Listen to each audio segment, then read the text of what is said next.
The ancient oak stood sentinel, twisted branches gnarled by centuries clawed at the sky. The forest whispered around it, a symphony of rustling leaves and creaking wood. Sunlight struggled to penetrate the dense canopy, casting long, eerie shadows. The air hung heavy with the scent of damp earth and forgotten things. This was no ordinary forest. Locals spoke of it in hushed tones, their eyes wide with fear. They called it the Whispering Woods, a place where shadows danced and legends were born. The forest held its secrets close, guarding them jealously. Few dared to venture into its depths. Those who did rarely returned. And those who did spoke of strange whispers on the wind, of ghostly figures flitting between the trees. They spoke of Clara. Clara was a young girl who lived in the village on the edge of the Whispering Woods.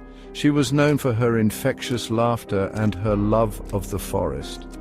One sunny afternoon, Clara wandered into the woods and was never seen again. Some say she got lost and succumbed to the elements. Others whisper of darker forces at play, of ancient spirits jealous of her youthful energy. The legend grew with each passing year, fueled by fear and speculation. Clara's laughter, once a source of joy, became a haunting memory. Now it was said that her laughter could still be heard on the wind, a chilling reminder of the forest's dark power. The villagers warned their children to stay away, lest they too become part of the Whispering Woods' grim tapestry.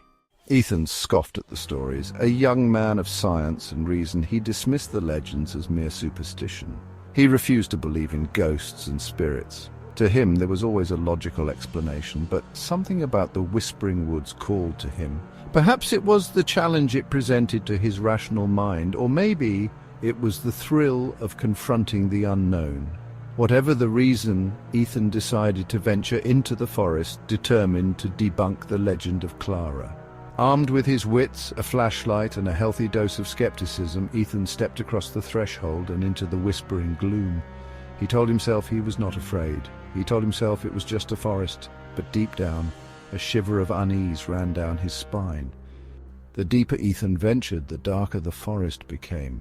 The trees pressed in on him, their branches forming a tangled web overhead. The air grew heavy, thick with the musk of decay and the weight of unseen eyes. He heard it then, carried on the breeze. A faint giggle, high-pitched and chilling. It seemed to come from everywhere and nowhere at once. Ethan stopped, his heart pounding in his chest. He told himself it was just a bird, a squirrel, anything but what he knew it was. The giggle came again, closer this time. A figure flickered in the shadows beneath the ancient oak, a wisp of white against the dark. Ethan's blood ran cold. He could make out the form of a young girl, her hair long and pale, her eyes glowing with an unnatural light. And then he heard it, clear as day, a sweet, haunting voice whispering his name, Ethan.